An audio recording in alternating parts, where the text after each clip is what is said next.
Se quem está na liderança tem um propósito firme, assim, honesto, sabe, transparente, isso permeia a organização muito mais fácil. E você atrai, no final das contas, as pessoas que se alinham a esse propósito. Só que teve um momento que eu falei, pô, tá bom, né? Eu acho que eu preciso realizar meu propósito de vida, né? E a Herbarium é o meu propósito de vida, não é a FQM. Eu vi a Herbarium como, pô, isso aqui é realmente o que eu acredito. Claro. Todo mundo que tem um propósito quer fazer isso chegar a cada vez a mais gente. Você quer mudar o mundo através do seu propósito. Então, se você não tem um bom negócio, você não vai a lugar nenhum. Então, essas coisas têm que andar juntas. Falou. O autoconhecimento é a base de tudo. Até para você saber se você tá no lugar certo. É isso que eu quero fazer na minha vida.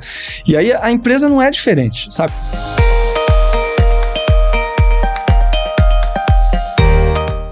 Olá, bem-vindos ao Empresário Sem Filtro, o podcast onde nós convidamos empresários de sucesso para contar um pouquinho da sua história e para a gente aprender com eles, é claro. E hoje, que alegria! Eu tenho aqui Marcelo Geraldi, um amigo de longuíssima data e que a gente não se vê há muito tempo. Então é um prazer enorme, super obrigada, Marcelo. É uma super honra ter você aqui. Marcelo é presidente do Grupo Herbarium e com algumas outras novidades que a gente vai falar daqui a pouco. Mas como sempre, a gente vai começar falando um pouquinho de você, né? Quem é o Marcelo, pessoa física, e essa pessoa por trás do executivo e do empresário. Legal. Bom dia. Nossa, adorei o convite, Ilse. Nossa, foi muito inesperado e maravilhoso, porque a gente não se vê há tanto tempo, né? Nossa. E a gente teve ali uma jornada tão bacana juntos. Então, fiquei muito feliz. Obrigado aí pelo convite. Só o Marcelo, para quem não sabe, mora no Rio, né? E trabalha no Sul. Sim. Então, assim, em São Paulo é raro. Ponte aérea Rio-Curitiba. É isso, São Paulo é raro e aí a gente conseguiu esse intervalinho. Às vezes eu faço um pit stop por aqui. É isso. Aí eu peguei um pedacinho desse pit stop e falei, não, a gente tem que conversar, porque a sua história... Muito legal, muito legal. Então, Ilse, eu sou mineiro, né? Por incrível que pareça, nasci em Uberlândia e tive a felicidade de passar minha infância, né, com o pé na terra, fazenda, essa coisa toda.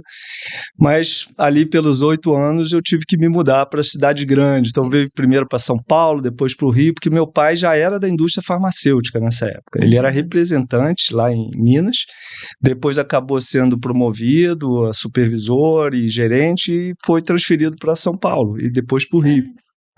Essa nem eu sabia. Ele fez carreira, né? Meu pai era da antiga Sintex farmacêutica, representante e tal, então ele acabou no Rio e quando ele veio para o Rio, ele teve São Paulo, Rio, São Paulo e depois quando ele viu, né, morou no Rio por algum tempo com a família e tal, se apaixonou e resolveu ficar por aqui, aí comprou a empresa, uma empresa falida na época, chamava Farmoquímica, hoje a atual FQM, né? E isso foi em 75, né? E aí ele começou a empreender. De um executivo virou um empreendedor da noite pro dia, assim. Então eu acabei vindo pro Rio e fui criado no Rio de Janeiro, né? E até hoje sou apaixonado pela cidade. O pessoal me pergunta, sai, né? Por que você não vai para Curitiba? Então eu falo, não saio do Rio por nada. Já tive chance de ir para São Paulo e tal, nunca fui. Não saio do Rio. Eu lembro que a gente teve essa conversa a última vez que a gente falou, eu falei, não, mas você tá, né, em Curitiba? Ele falou, não, de jeito nenhum, eu tô no Rio. Convicto. Isso. E aí foi isso, eu acabei... Quando eu tive que me decidir pela carreira, foi relativamente fácil, década de 80, né? Aquela coisa borbulhante da publicidade, né? Você lembra muito bem das agências. Hype, né? Assim, hype das agências. A gente combinava meia com a gravata. Era o máximo, né? Era cinema, TV, outdoor, jornal, revista, aquela coisa toda, né? Analógica, né? Isso. E eu adorava, e eu era bom em redação, então eu sentia que eu tinha potencial para ser um criativo, né? Um redator, aquela dupla de criação, né? E aí foi meio que isso que eu decidi para mim, assim, vou estudar isso. E fui para comunicação social, né? Na PUC, publicidade. Eu fiz PUC também. Você fez também, né? A gente deve ter feito quase na mesma época, praticamente.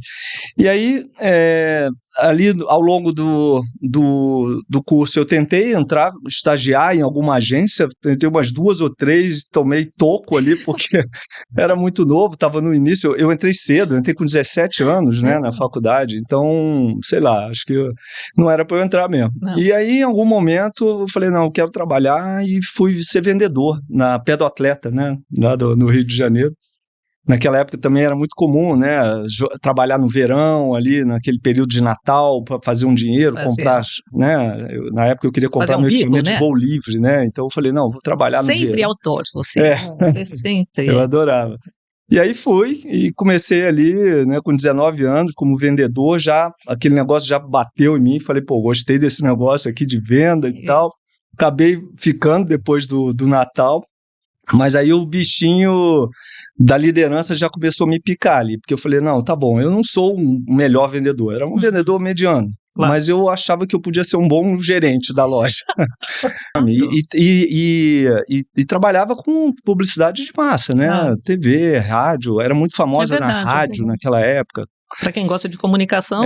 Eu falei, legal, eu vou ver, tudo bem que eu vou estar do lado do cliente, mas eu vou ver tudo acontecendo, né? Aí fiquei ali, será que eu vou, não vou? Aí ao mesmo tempo eu estava louco para ser gerente, falei, vou entregar, eu vou fazer o curso, se no final do curso me indicarem para ser gerente, eu vou. Se disserem, não, vai ficar na fila de espera, aí eu saio e vou para Valdo. Eu entrei no curso assim, porque realmente eu não sabia o que eu queria naquele momento, né? E acabei, não fui indicado, fiquei na fila, falei, então tchau. E aí entrei na indústria farmacêutica desse jeito, assim, apesar do meu pai ter vindo, né, a história toda dele ser da indústria, eu não tinha essa intenção de trabalhar na indústria farmacêutica, não tinha intenção de trabalhar com ele, essa coisa, meu pai tem empresa, eu nunca me liguei nisso, eu queria fazer aquilo que eu acreditava, que eu gostava e tal, e naquele momento o que eu gostava era isso, era publicidade, redação e tal. E aí entrei, né? Quando eu vi, eu estava numa indústria farmacêutica. Tipo, aí você olha para o pai e fala, não, eu não fui influenciado. Não fui. Não fui, foi coincidência. Coincidência. Porque é muito legal, porque o pessoal, assim, essa questão, né, sucessória pra gente quando a gente fala de empresa familiar, ela é muito presente. E a gente tem um grupo que teve esse elemento da influência, né, que se inspirou no pai, que acabou assumindo o negócio da família, etc. E também tem a turma que fala, né, que o pai fala, você não venha para o meu segmento. Eu lembro que meus pais eram, meu pai era dentista, queria muito que eu fizesse, mas minha mãe era professora e falava, você não se atreve. E eu amo dar aula. Então, assim, a gente tem alguma influência ali que vem no DNA e que algum momento... E assim, o meu pai passou o pior período da indústria farmacêutica. A década de 80 foi pior, foi um monte de empresa que saiu do Brasil, você lembra, hiperinflação, aquela coisa louca, né? E ele realmente não me estimulava. Ele não me estimulava. Assim, eu sentia que ele falava, isso aqui não é a melhor coisa, né? Mas enfim, eu também não estava ligado e acabei lá, aprendi pra caramba, foi ótimo, né? Vi tudo que eu queria, mas acabei me encantando com o marketing, aí fui picado pelo bichinho do marketing. E falei, não, isso é melhor do que publicidade, porque publicidade você vai lá, faz uma campanha, se envolve tanto lá com o cliente, pão, acabou. Daqui a pouco você não sabe nem o que aconteceu mais. Você não sabe nem o resultado que teve, porque a agência normalmente, né, vamos pro próximo, né?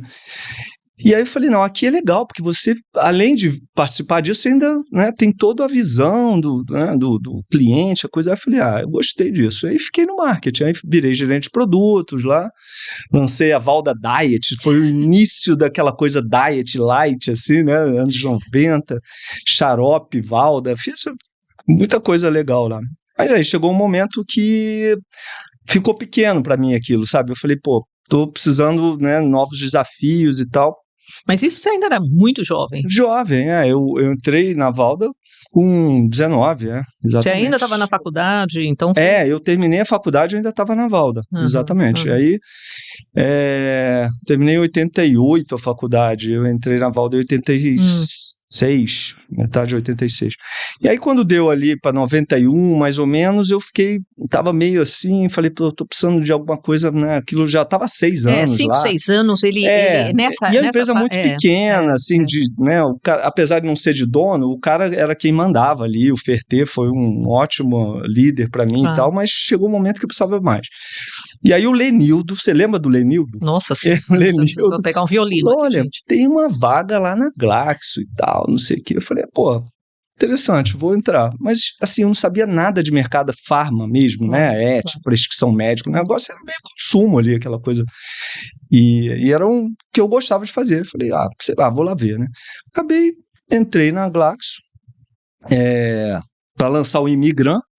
Sabia nada de propaganda médica, mas vamos lá, vamos aprender. E fiquei ali num intensivo louco. Em 4 meses eu estava lançando o Imigrante, dando palestra lá para turma, os representantes, meio ainda, né, tonto com aquela história. E aí, de novo, falei, pô, gostei desse negócio de prescrição médica.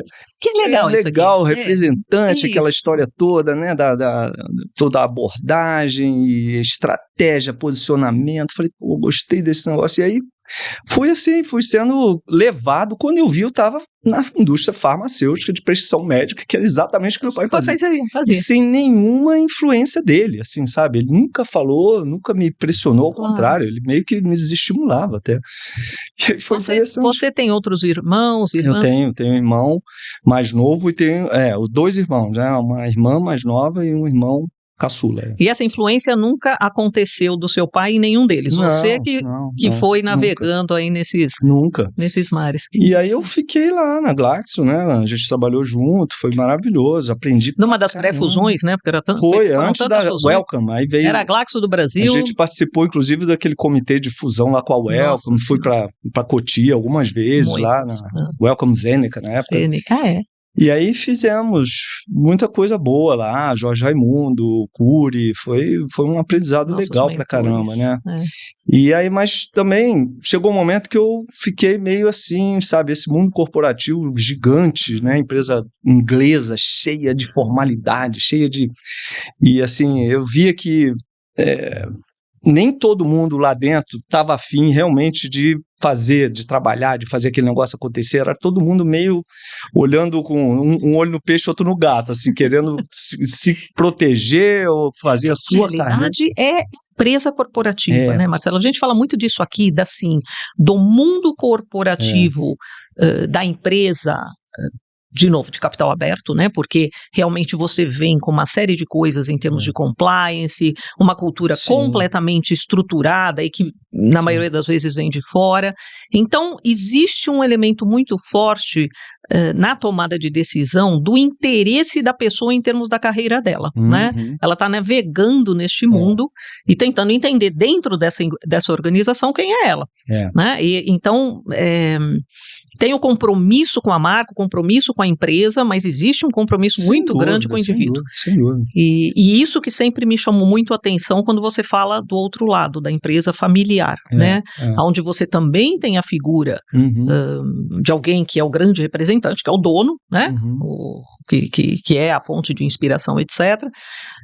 Mas também, sei lá, me corrija, será que as pessoas dentro dessas organizações se sentem mais próximas do propósito, se percebem mais como parte da solução do que grandes empresas, sim ou não? Eu acho que sim. É mais fácil esse propósito ser difundido numa empresa familiar do que numa empresa corporativa grande, assim, porque a empresa corporativa, né, multinacional, essa coisa toda, ela tem um alinhamento que ele está acima de tudo, sabe? Então, por mais que a pessoa que ela queira uma cultura corporativa, um propósito, essa coisa toda, isso nunca é o principal, sabe?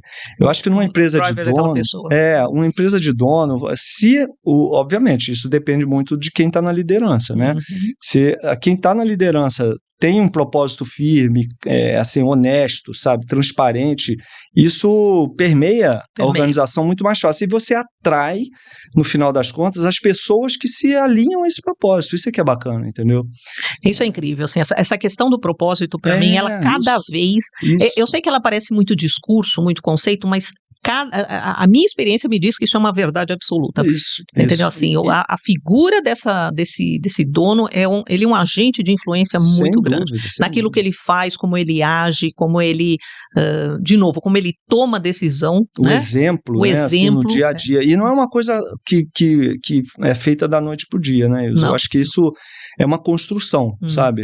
O propósito ser difundido, ser permeado pela companhia, fazer as pessoas, sabe, comprarem aquilo como se fossem delas, e aí ter aquele o senso de dono, né? Senso de dono, sabe? E aí, um segundo estágio isso fica tão forte na organização que você começa a atrair as pessoas que têm esse né, tão mais alinhadas com esse propósito e repelir as pessoas que não têm, inclusive de dentro, sabe?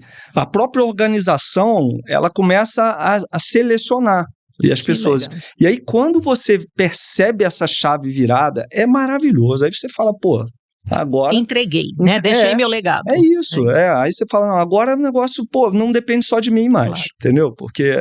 Isso é um alívio também, né, Marcelo? Porque a pressão de você construir essa cultura, quando você acredita muito em alguma coisa, mas existe uma questão, os teus funcionários parecem não absorver aquilo, né? Como você disse, é um processo realmente. É um processo, né? E você... Eu sempre te percebia, eu lembro muito bem disso, que você sempre me pareceu um profissional extremamente competente, extremamente focado. Eu lembro disso, né, de trabalhar com uma pessoa, eu adorava participar de projetos contigo, mas você sempre teve uma visão muito aguçada em relação à qualidade de vida, em relação a essa questão do propósito. Isso era muito da sua característica. Eu lembro que você falava assim, não, a gente tem que fazer meditação.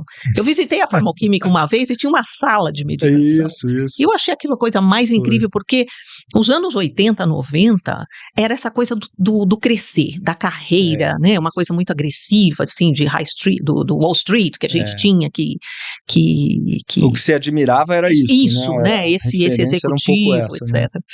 E você tinha um outro elemento, o elemento humano muito presente. E eu imagino que isso se transferiu para a sua gestão. Sem dúvida. Isso veio, Ilse, em 92, né? Foi um ano antes de eu entrar na Glaxo, assim, eu busquei meditação, né? Quer dizer, na verdade a meditação me encontrou, né? Porque eu estava num momento ali meio problemático, complicado profissionalmente, pessoalmente, e busquei alguma coisa que pudesse me trazer mais equilíbrio, e aí veio a meditação. E aí comecei a praticar meditação transcendental em 92, com o Kleber, né, meu professor e meu amigo até hoje, e aquilo meio que deu frame da minha vida, sabe? Aquilo deu frame. Logo depois eu virei vegetariano, assim, e de uma forma muito natural, sabe? Não foi nada dogmático, assim, eu comecei a mudar mesmo meu estilo de vida. Meu estilo de vida de uma forma natural.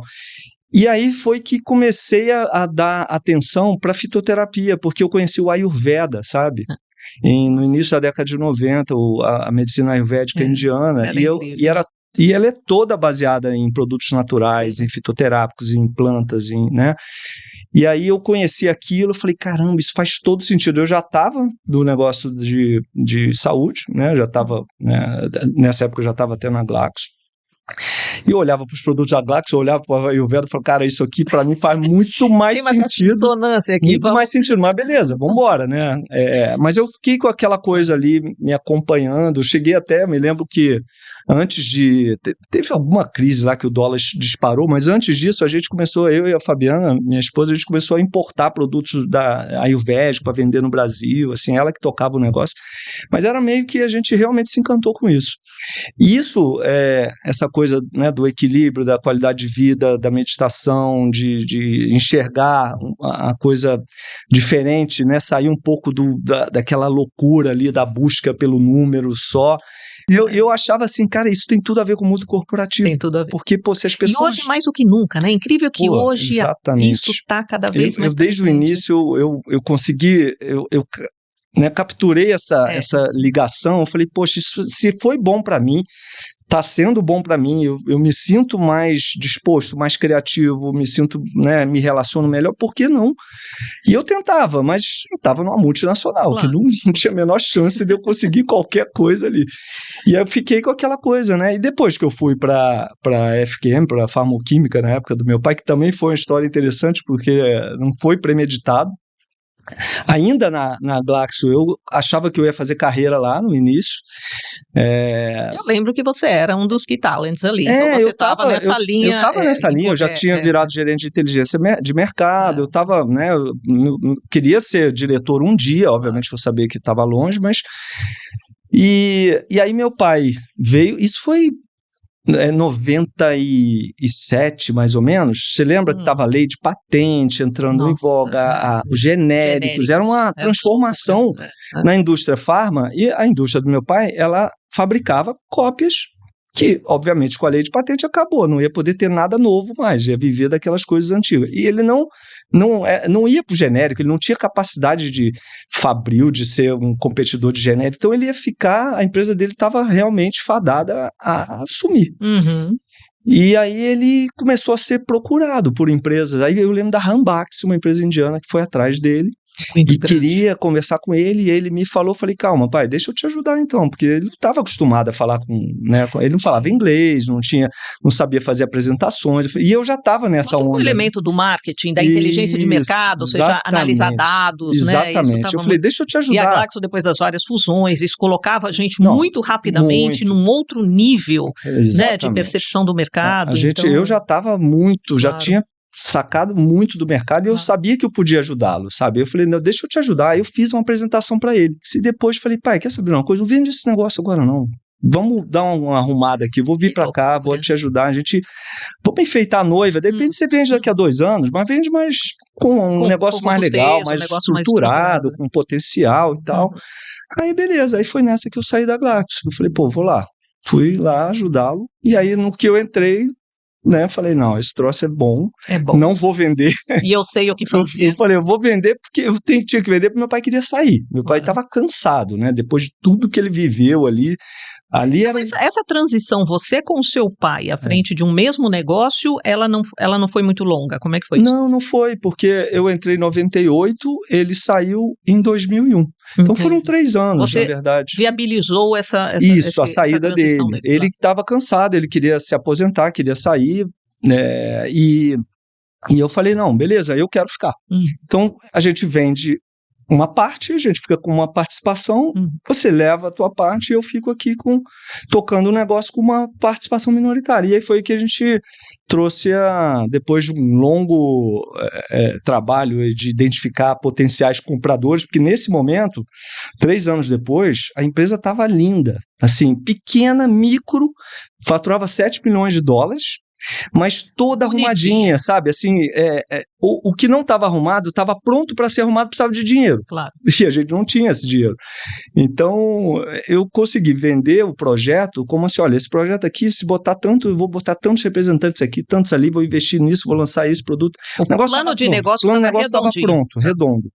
Eu sabia o que tinha que fazer, só não tinha dinheiro para isso. E aí a gente foi atrás, e aí veio o grupo argentino Reumers, que estava na América Latina toda, dominante, a Argentina naquela época bombando, dólar 1 para 1, os caras eram $300 milhões, a gente era 7, mas os caras adoraram o nosso projeto e gostaram de mim, me deram uma participação, inclusive, da parte deles, e aí entramos. E aí começamos esse trabalho lá, e aí nisso, interessante, eu estava já com projetos de fitoterápicos para lançar na empresa do meu pai. Ou seja, você já queria trazer... Porque quando eu fui para lá, eu falei, agora eu vou botar os fitoterápicos para jogo, entendeu? Para isso que eu vi, né? E aí, olha que interessante também, veio um representante que era da Herbarium, que a gente contratou. E aí ele falou da Herbarium. Eu nunca tinha ouvido falar da Herbarium. Porque você lembra, a gente ficava ali naquele mundinho das top 5, top 10. O quadrilátero. E a gente não olhava muito lá para as 50ª, 60ª e tal. E era, na realidade, aquilo que eu digo, um mercado de produtos de referência, de pesquisa clínica, né? Outro mundo. E aí o cara falou, falei, caramba, que legal, uma empresa só de fitoterapia. Falei, pô, isso tem tudo a ver com o que eu, né, que eu penso, que eu acredito. E fiquei com aquilo, né, na cabeça, acompanhei e tal, mas... Quando a gente tem propósito, ele não abandona, pois né, é engraçado, Marcelo? Ele vem né? seguindo a gente, ele vem parece... seguindo a gente, é uma coisa engraçada, parece um bichinho que ele fica ali... É isso, você não consegue fugir, não adianta. Não consegue. E aí eu entrei na FQM, lancei o Abrilar, que foi um sucesso danado, de um xarope fitoterápico, depois lancei... Eu sempre estava atrás de uns fitoterápicos, lógico que não dava para ser só, eu lancei a Anitta também, né? A gente tinha que trabalhar com tudo. E o negócio foi embora, cresceu pra caramba. A gente pegou uma fase boa também ali, no início de 2000, né? E fomos. Aí, quando chega 2008, teve aquela crise também da Bolsa lá. Sempre tem alguma crise, né? Legal, é fácil ser empresário no Brasil. Tem um momento que você falou, opa. Mas nesse caso foi bom, porque a Herbarium estava para ser vendida para hipermarcas na época. Que loucura. Né? E aí o cara me liga e fala, a hipermarcas desistiu porque, né, teve a crise e tal. Você quer ver a empresa?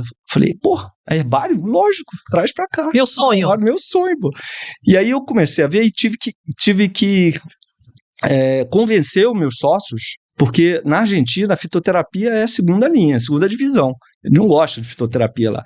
Mas eu estava tão bem, o negócio estava indo tão bem que eu consegui convencê-los a trazer a Herbarium para dentro. E aí a gente comprou a Herbarium juntos. Então ficamos sócios da FQM e da Herbarium em 2009. Aí em 2010 eu assumi a Herbarium, entendeu? Como presidente também. Então 2009 que você comprou. Que eu comprei, Final de 2009. 2010 a gente assumiu o Herbarium e eu fiquei como presidente das duas empresas.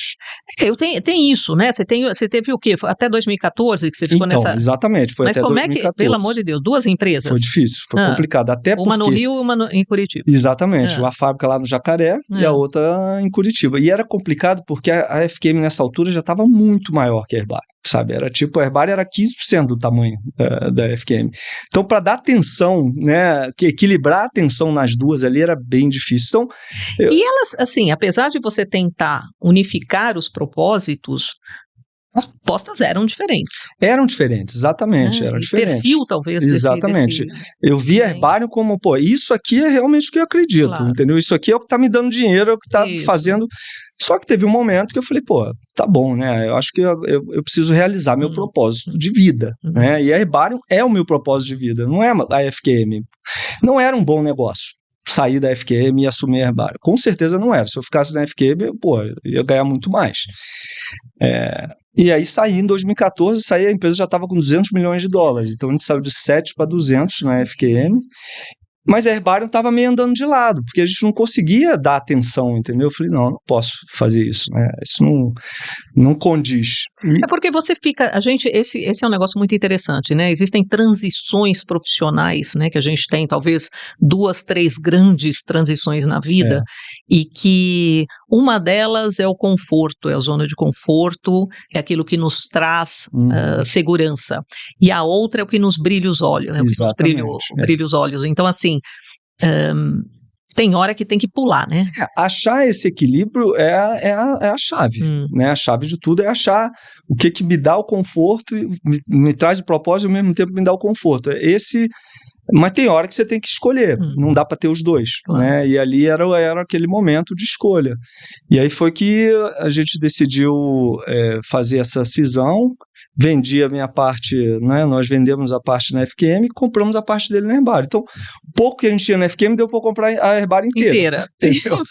E aí foi que a gente assumiu realmente a Herbarium em 2014. Aí eu falei, não, agora estou no lugar certo. Agora eu sei o que eu quero. Agora eu sei o que eu quero. E é interessante que em 2006, eu tinha ido na Holanda e eu falei com o Maharishi Mahesh Yogi, que era o cara que trouxe a meditação para o mundo, e ele tinha falado isso para mim, ele falou, você tem que trabalhar com fitoterápicos, para de envenenar as pessoas. Eu falei assim, caraca, tá bom, beleza, vamos lá. Certo, né? Demorou 10 anos. Demorou um pouquinho, mas eu falei, agora eu vou parar. Maharishi, tô aqui. Entendi, escutei. Mas às vezes isso é um negócio legal também, porque... o propósito, apesar dele ser uma coisa que de novo nos inspira, às vezes tem um tempo, né, de você absorver. Você não pode forçar as coisas, sabe? A natureza não anda assim, sabe? Ela vai chegar lá. Mas tem aprendizados, porque assim, você fez uma combinação de um elemento técnico, né, de um aprendizado, que é o que as grandes corporações, a indústria, tudo isso te trouxe, associado a esse propósito. Então, isso é uma construção.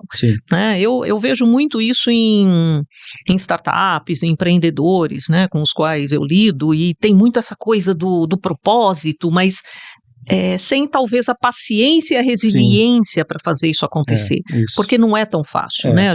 Porque o propósito sem o negócio também não existe. Não existe, sabe? Você faz o que com aquilo? Claro. Como é que você cresce? Como é que você escala? Como é que você ganha?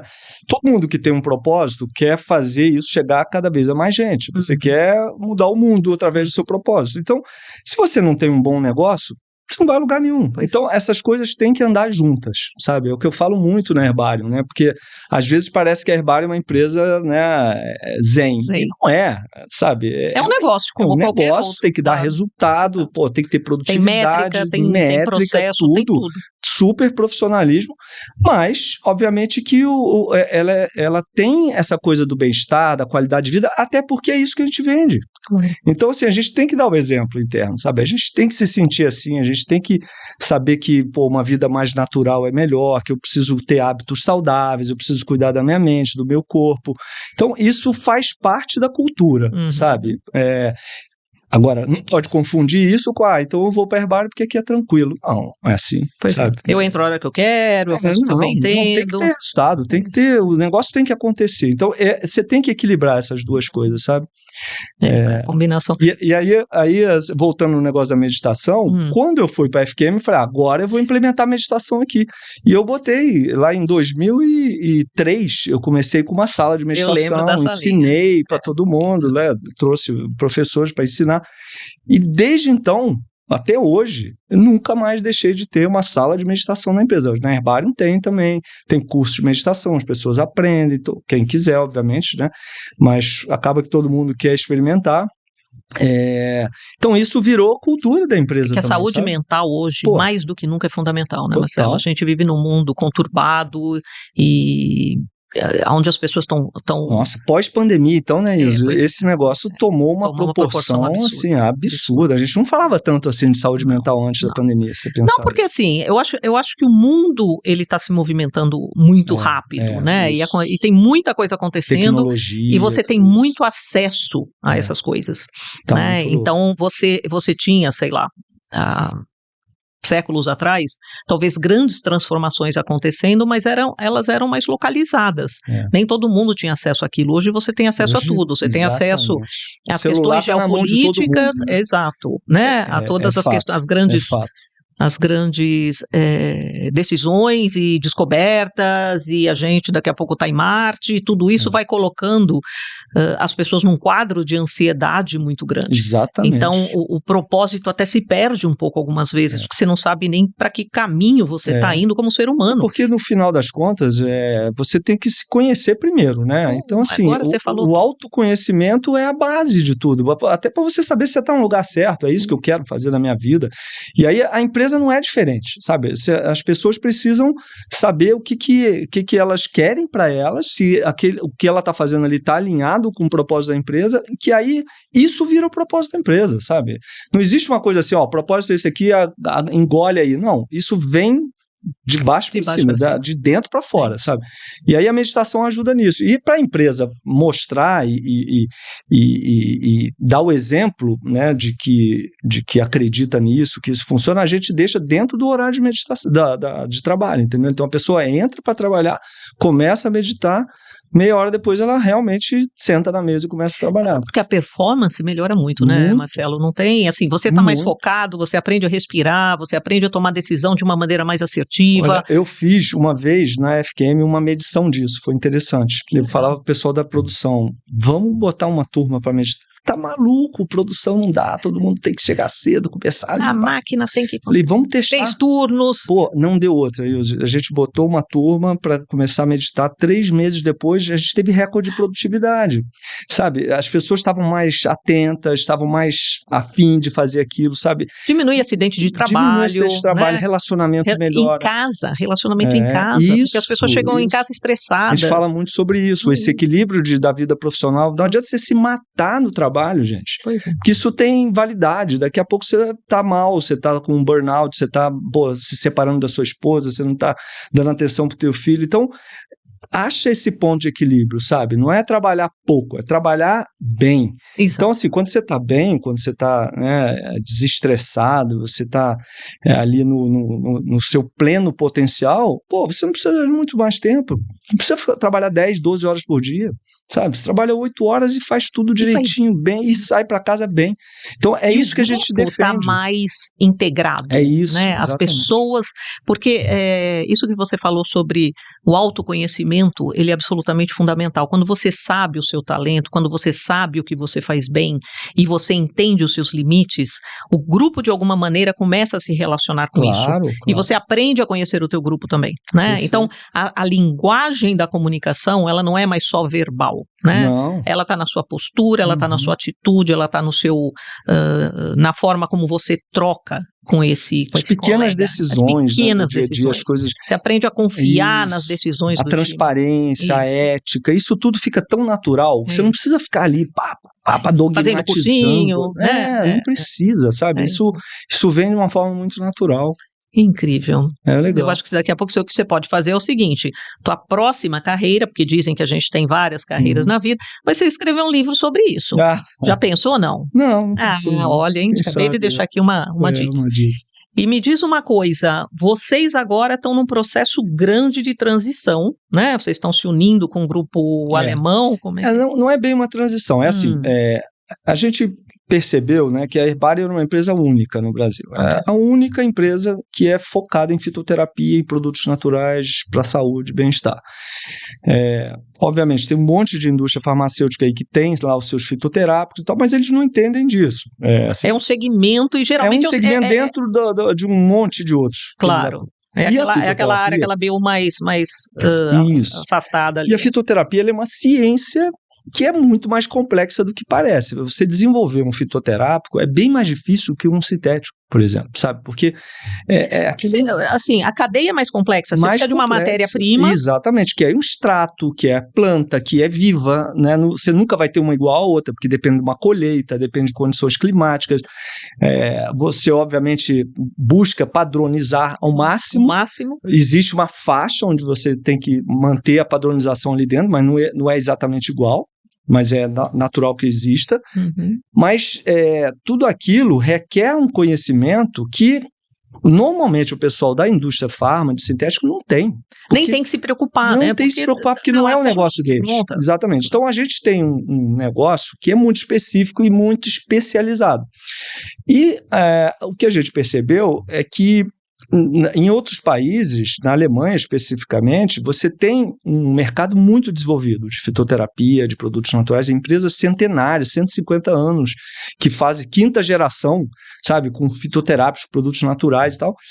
E aí a gente entendeu que, poxa, a gente tem um alinhamento muito forte, eles veem o nosso negócio como um negócio diferenciado, e aí a gente decidiu criar um hub de fitoterapia no Brasil para atrair essas empresas e os produtos sensacionais que eles têm. Ou seja, ajudar o mercado a se desenvolver. Exatamente, né? Ajudar o mercado de fitoterapia. Ecossistema de fitoterapia. Okay. E é exatamente, a gente chama isso de um ecossistema de negócios herbário, né? Porque é uma plataforma onde a gente utiliza todo o nosso conhecimento técnico, operacional, comercial, de propaganda médica, porque também a propaganda médica ela não é exatamente igual o conhecimento que tem que ter acerca do produto, ele precisa ser um conhecimento diferenciado. Tudo isso que a gente tem e que a gente conquistou ao longo do tempo, e principalmente a reputação da Herbarium como empresa, como marca, a gente... Eu ia falar isso. Quando você trabalha com um produto que é natural e que a confiança é fundamental, Sim. a reputação da empresa, a marca da empresa, ela é essencial, porque senão eu não vou confiar num produto. Exatamente. Como é que ele é feito, Claro, né? Onde está sendo bem, realmente a qualidade é. E a gente nunca teve problema com isso, ao contrário, a gente tem um relacionamento com a Anvisa maravilhoso, porque a Anvisa sabe do conhecimento do nosso time, que muitas vezes a Anvisa busca a gente como referência de pesquisa nessa área. Para você ter uma ideia, ela chegou a levar um grupo de técnico internacional, que teve uma reunião no Brasil, desse grupo técnico de fitoterapia, ela pediu para levar o pessoal lá na Herbarium, para mostrar uma empresa de fitoterapia brasileira. Então, esse nível de relação e de especialização que a gente tem. E aí, nisso a gente começou a buscar empresas que quisessem vir para o Brasil ou quisessem participar desse mercado e que não precisassem colocar uma operação aqui, porque é complexo, né? Você começar do zero uma operação no Brasil. O go-to-market, ele é loucura mesmo. Mas, assim, a gente falou, a gente tem toda essa plataforma aqui, traz o produto, eu coloco dentro dessa plataforma e a gente leva. Eu te ajudo como canal, como canal, como operação e tudo. E aí trouxemos a Rio, que é uma empresa de produtos naturais, na verdade no Brasil chama anti-homotóxico, que é algo entre a homeopatia e a fitoterapia, né? É um dinamizado que ele é dinamizado poucas vezes, então ainda tem matéria ali, não é aquela coisa, né, totalmente homeopática.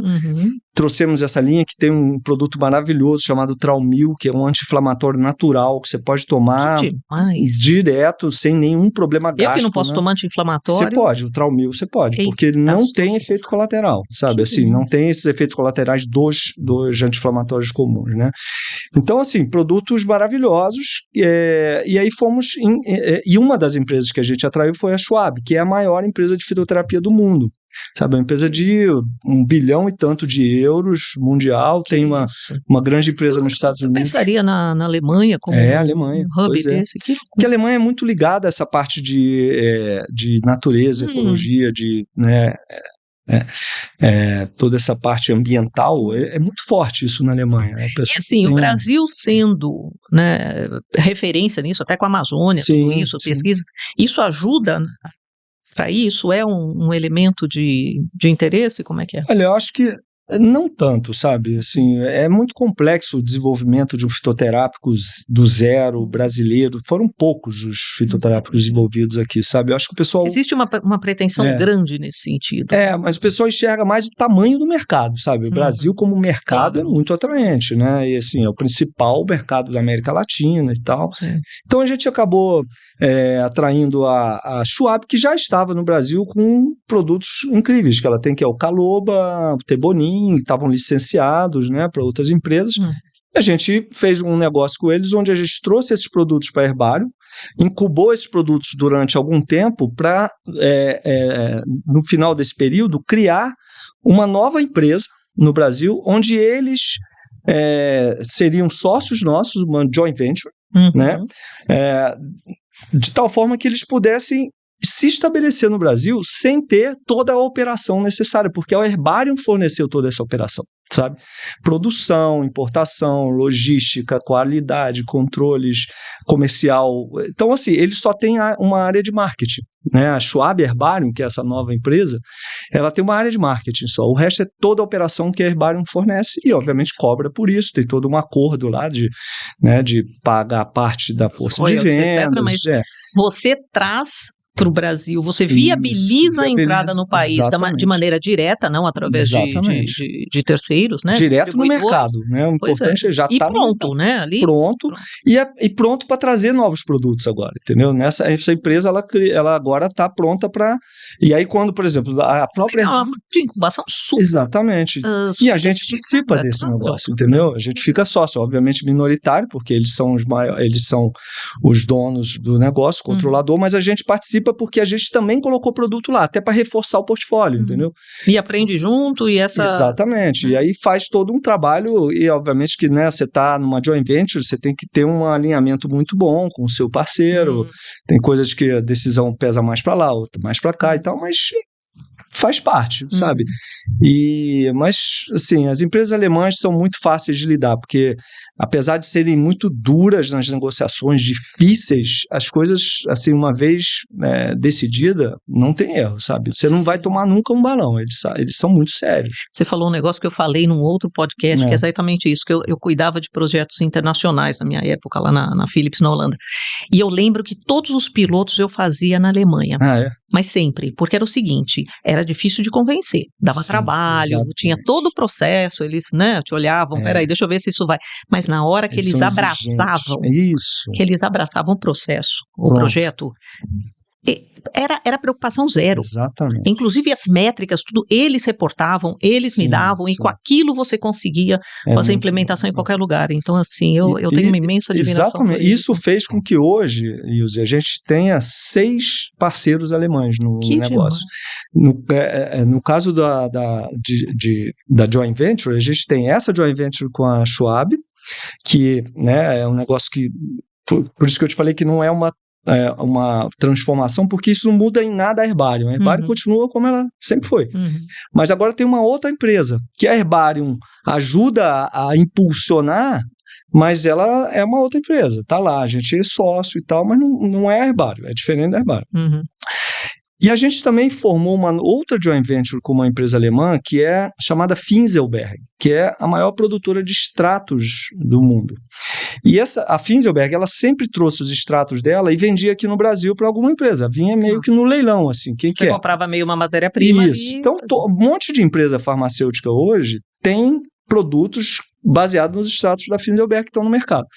E em um determinado momento a gente falou, olha, por que a gente não faz o seguinte? A gente monta um joint venture aqui no Brasil, ao invés de você vender extrato, você pode vender um produto entendeu? Final. Então a gente desenvolve esse produto a partir desse extrato, a gente registra esse produto, a gente dá uma marca para esse produto e a gente fica com o produto pronto para lançar no mercado. Quando a gente tiver com o produto pronto para lançar no mercado, a gente avalia.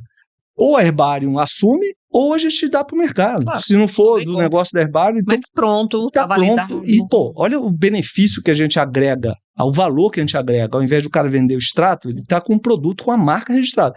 E aí a gente vai licenciar esse produto com a possibilidade de vender no 5º ano para quem quiser ficar com o produto. Então você fez um negócio ali muito melhor do que venda de extrato.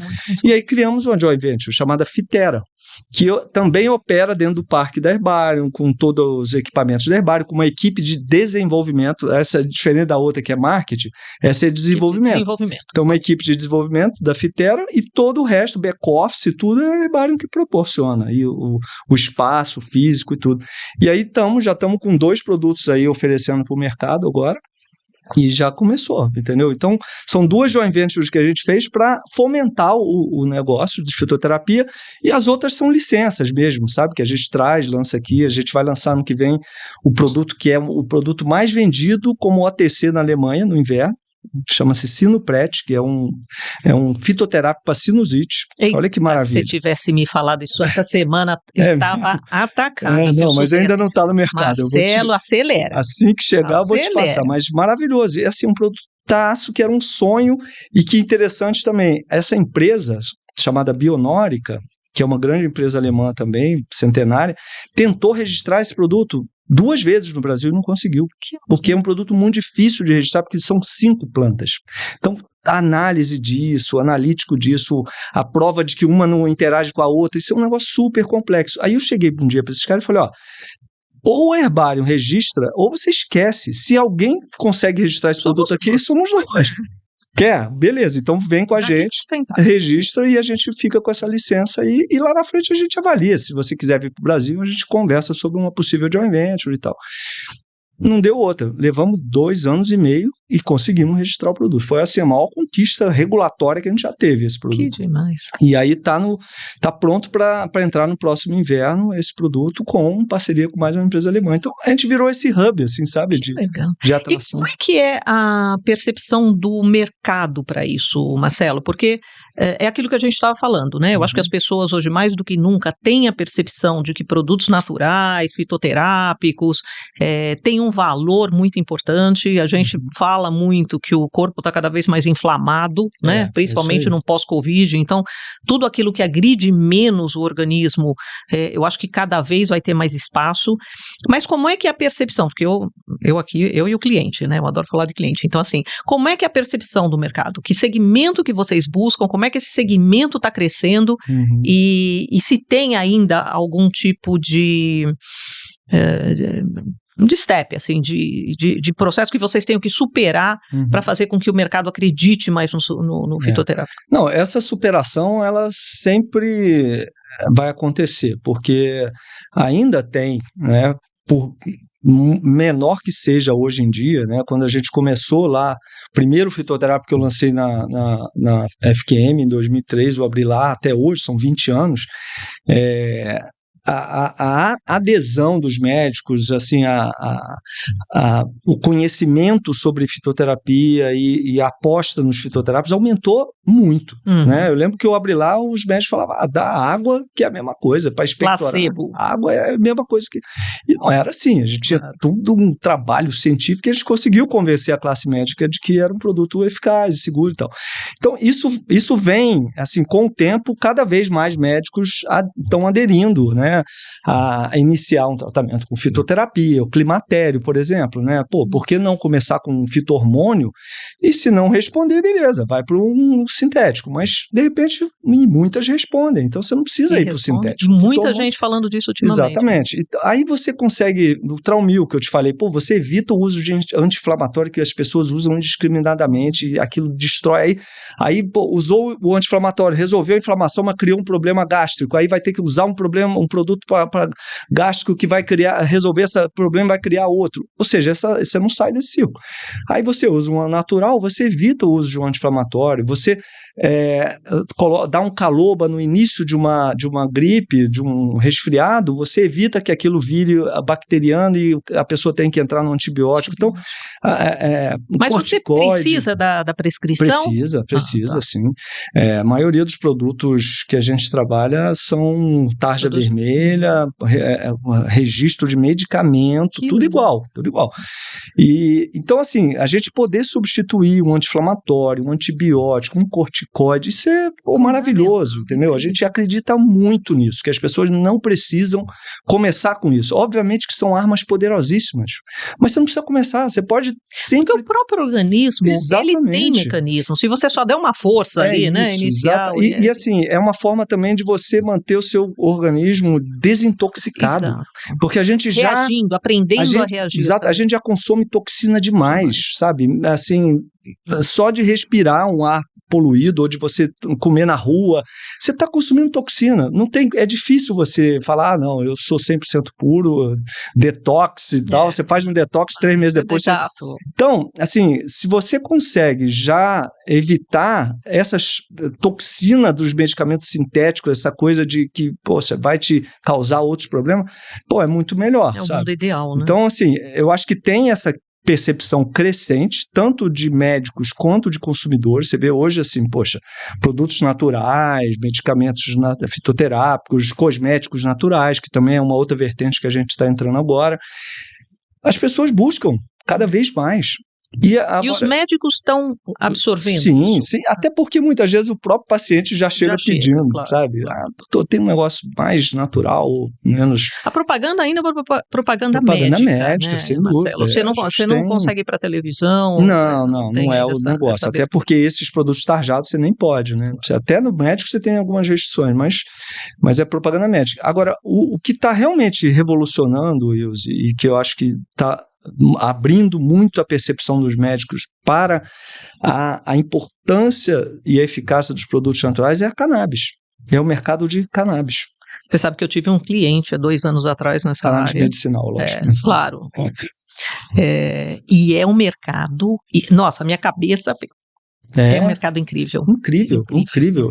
E assim, a gente entrou muito no início, a gente lançou o full spectrum, né? Cannabis full spectrum, que ele contém uma quantidade mínima de THC, e agora a gente lançou o CBD, isolado. E ano que vem estamos lançando mais 4 apresentações. Então a gente entrou com tudo nesse mercado. Porque, assim, para mim foi um sonho ver a cannabis, né, um fitoterápico, como um blockbuster. Que todas as empresas estão enxergando isso como um grande aliado. Os médicos cada vez mais estão aderindo, porque não é um tratamento fácil de fazer. Não. A titulação de dose, o conhecimento ali, tem o preconceito. Tem uma adequação de paciente. Tem adequação. Paciente, O médico tem que ser... O médico que vence o preconceito, começa por aí, porque tem uns que não querem nem ouvir falar, sabe? Aquilo não, pelo amor de Deus, isso é droga e tal, ainda estão nessa fase. Mas aqueles que já vencem esse preconceito e enxergam aquilo como uma arma terapêutica, né, um arsenal terapêutico, ainda tem uma jornada de aprendizado isso forte, é fundamental. Sabe? Essa parte da educação, eu lembro que a gente batia muito nisso. Isso. E agora que as indústrias farma entraram no jogo, depois que a Anvisa regulou e conseguiu liberar que as empresas produzissem, colocassem na farmácia e tal, agora começa, quer dizer, agora não, já tem uns 2 anos, isso começou um movimento muito mais acelerado de conhecimento pelos médicos do potencial, de como prescrever. Isso cresce exponencialmente, é impressionante. A quantidade de médicos que está aderindo, porque é um resultado fantástico. E os resultados, eles são incríveis. São incríveis. A grande questão é essa, e é interessante porque a gente falava muito nisso, obviamente, não, porque tem um efeito colateral, é difícil de controlar a dosagem, mas é que a gente se acostumou tanto com o produto sintético, que também tem.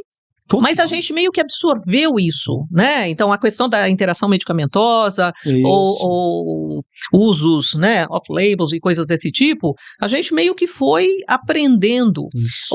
A grande questão dos fitoterápicos e talvez mais no caso da cannabis é justamente isso. Existe uma curva de aprendizado, mas assim que você abraça isso, é ilimitada uma coisa.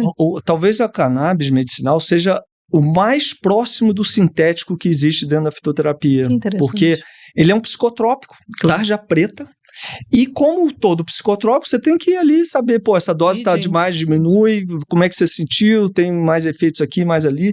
Então, é realmente, assim, o que a gente chega mais próximo de um medicamento sintético e com efeitos maravilhosos, e é um fitoterápico. Então, isso está movimentando muito o mercado, sabe? Eu acredito que a maioria dos médicos que começam a prescrever, mesmo que ele não seja um prescritor de outros fitoterápicos, ele já, se isso aqui funciona... Se ele tem a experiência, né, da utilização dos outros medicamentos e dessa adequação de dosagem, é a mesma coisa, né? Você só precisa entender que realmente é uma nova classe e que você vai ter que pegar a mão, como a gente diz. Como qualquer outro. E o paciente vai ter lá o processo dele, cada paciente é e tem que passar. Mas, Marcelo, essa foi uma aula, né, até então, mas senão a gente vai ficar aqui até amanhã, com certeza. Vontade não falta. Então, só me conta assim, de todos os aprendizados da sua vida, o que para você talvez seja mais marcante, ou alguma coisa que você gostaria de deixar, né, para as pessoas que empreendem, para as pessoas que estão se tornando os jovens empresários, que têm toda essa jornada pela frente, o que você aprendeu e que você acha legal de compartilhar? Olha, eu acho que assim, primeiro você realmente saber se o teu propósito de vida está alinhado com o que você está fazendo, né? Porque em algum momento isso vai vir à conta. Então, aquilo tem que ser verdadeiro, sabe? Seja lá o que a pessoa faça, empreenda, aquilo tem que ser verdadeiro, ela não pode ser por dinheiro. Sabe, porque se você bota o dinheiro como foco, em algum momento essa conta vai chegar. Nem que você seja lá na frente um cara muito rico, mas talvez você não vai ser feliz. Você não vai ter percebido que valeu a pena. Valeu a pena. Então, desde o início, sabe, eu acho que começa pelo propósito. Você não tem nada, então tá ótimo. É a hora de você escolher para onde vai, né? Então, começar pelo propósito, tentar fazer sempre esse alinhamento, assim, realmente eu acredito nisso que eu estou falando, eu acredito no que eu estou vendendo, porque é isso que vai fazer você transmitir, sabe, para as pessoas. E quanto mais a tua empresa crescer, isso vai permear de uma forma mais natural. Então, começar pelo propósito. Depois eu acho que assim, tem que pensar num nível de profissionalismo na empresa, sabe? Desde o início. O ideal é você já começar buscando fazer as coisas certas, sabe, com a governança certa, com as pessoas profissionais, com conhecimento, porque fazer vamos que vamos e depois a gente arruma é muito mais complicado, sabe? Eu vivi isso, eu vou te falar, foi muito difícil na FQM, porque era assim, a empresa do meu pai obviamente era uma empresa familiar, meu pai era um self-made, né? Não teve a oportunidade que eu tive de toda essa jornada antes de empreender, de ser, né, o dono e o executivo principal. Então era um negócio, a empresa, a gente, ainda depois da virada da empresa, e ela começou a crescer muito rápido, foi muito complicado realmente profissionalizar aquilo, sabe, trazer os processos, a governança, aquela, porque o negócio já estava grande, estava indo bem, então meio que vamos, sabe? Então começar o máximo, o quanto antes, já direitinho, sabe, tentando deixar a coisa organizada, pensando que, quando crescer, vai crescer organizado, é muito mais fácil, sabe? Nossa, acho que você conseguiu resumir até assim a minha crença de vida profissional. Então, por isso, muito obrigada, porque propósito associado a uma boa gestão estratégica é a chave do sucesso. É isso aí. Não tem, porque senão de um lado ou do outro vai falhar. Isso. Então... E pensar a longo prazo, né, Ilse? Porque, assim, as coisas não acontecem da noite pro dia. A natureza não dá saltos, eu costumo falar isso. Então, tem que ter paciência, as coisas vão acontecer. Se você sabe que você está no teu propósito, sabe, você acredita nas pessoas que estão com você acredita na tua visão, isso vai acontecer. Deixa o tempo amadurecer isso, porque quanto mais já amadurece, mais firme fica isso, sabe, ao longo do tempo. E aí, você cria empresas centenárias. É isso que eu estou tentando fazer, entendeu? Criar uma empresa centenária. Esse seu legado vai ser incrível e eu vou ter o prazer enorme de acompanhar. Ai, que bom. Então, Marcela, assim, primeiro, muito obrigada. Segundo, parabéns.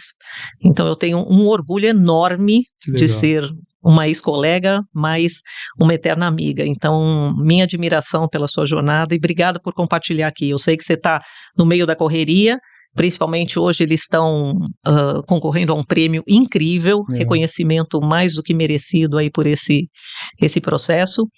Espero que você volte outras vezes e muito, muito, muito obrigada. Valeu, Ilse, adorei, foi muito bom esse papo, parecia que a gente estava num bar aqui. Né? Da próxima vez a gente traz aqui Adorei, você sempre foi essa pessoa assim espontânea, né? Fácil de conversar, de brincar, eu adorei também. Adoro também ter participado contigo aí no início da jornada. Eu sei que essa tua vida aí não é essa loucura, né? As pontes aéreas, mas é que você tenha sempre muito, muito, muito sucesso. Que bom. E para você que está nos assistindo, não esqueça, assim, pessoas como o Marcelo, que são inspiradoras, que têm uma história para contar, deixa nos comentários e a gente promete que a gente traz aqui para compartilhar. Tá bom? Obrigada. Obrigado. E até a próxima. Até a próxima.